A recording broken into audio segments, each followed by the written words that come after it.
Okay, this is the start of section 3.9 in the Stewart Calculus textbook on related rates. So the first thing I'm going to cover is just basically there's an outline of 6 steps of this, kind of a strategy for solving related rates problems. So I'm just going to run through these before I do some examples.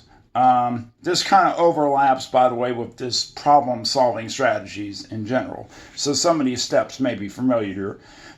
Some of these steps may be familiar to you, but they are kind of specific to related rates problems. So first thing you want to do is draw a picture and name the variables and constants. You do want to use T for time, so just get in the habit of doing that. Number 2, write down the numeric information in terms of the symbols you have chosen. Number 3, write down what you're trying to find. Often what you're going to be finding is a rate. Okay, number 4, write an equation that relates the variables. You may have to combine 2 or more equations to get the single equation. So don't be surprised if you have to combine 2 equations to get the final equation you want to solve the problem. And then step 5, this is very specific to related rates. You're going to take the implicit derivative and differentiate with respect to time. And then the last step, 6, you will evaluate the problem.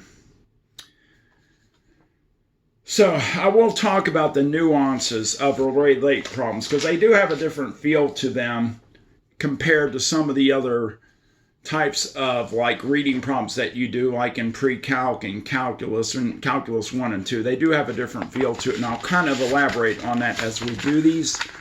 Let's look at the first example, which is let me zoom out. No, that's not good.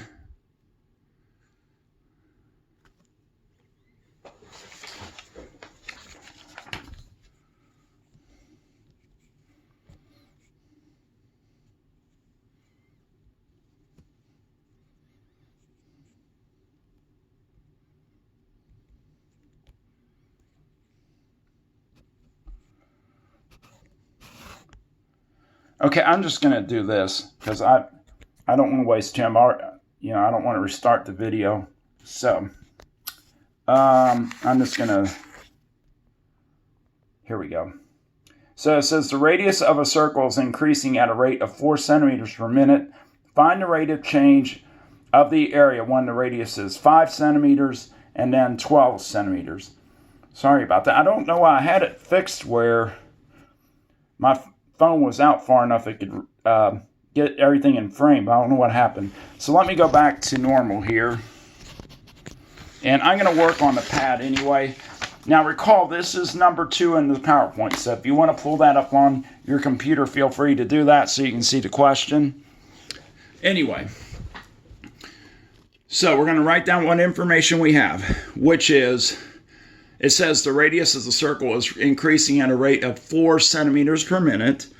So that will be dr dt. And then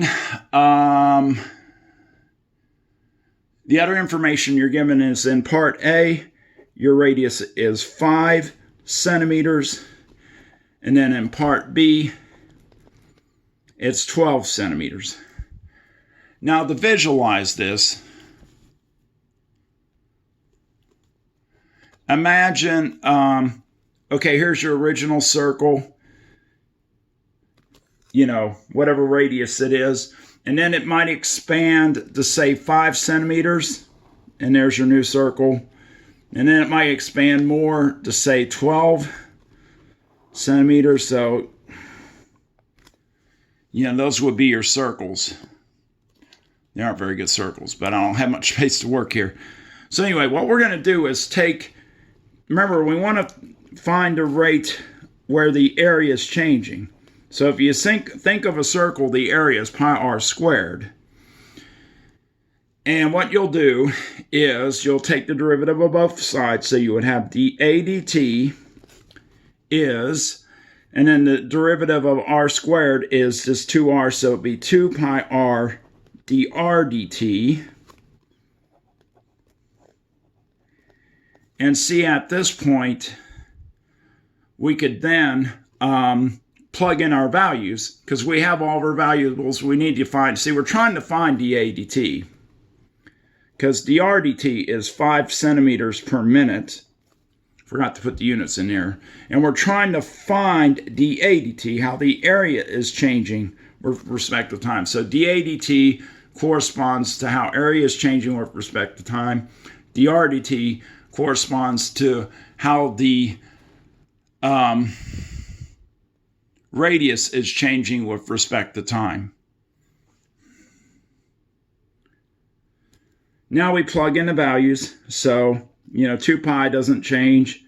We'll plug in 5 for the radius, and then plug in 4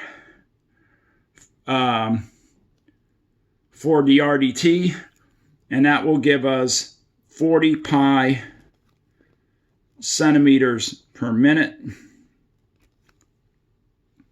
which is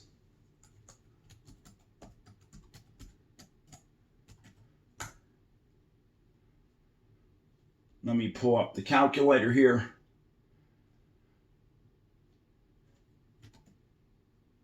Forty times pi is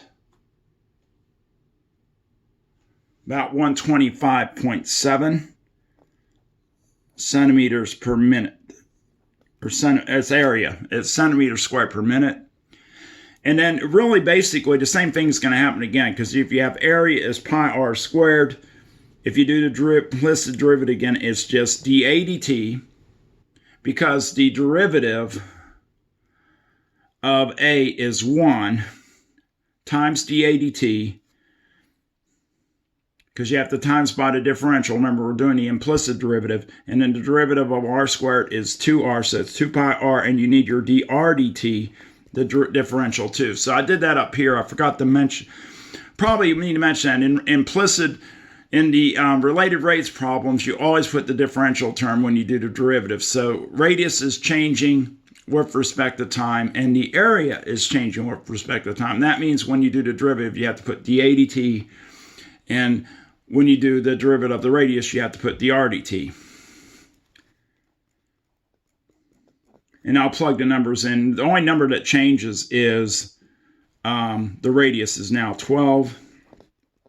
And when you times that, it's going to be 96 pi, or roughly, I think it's 301.6, I believe it came out to.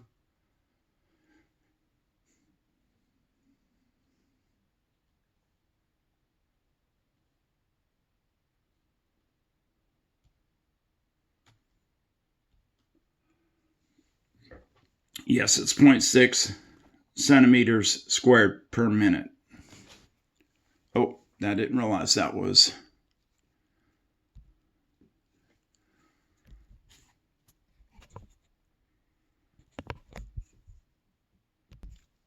There, you can see the answer better now.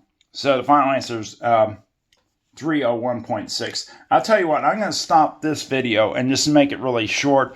And I'm going to come back with 2 or 3 more examples in a second video, because I need to get this set up a little better. It's not working real well.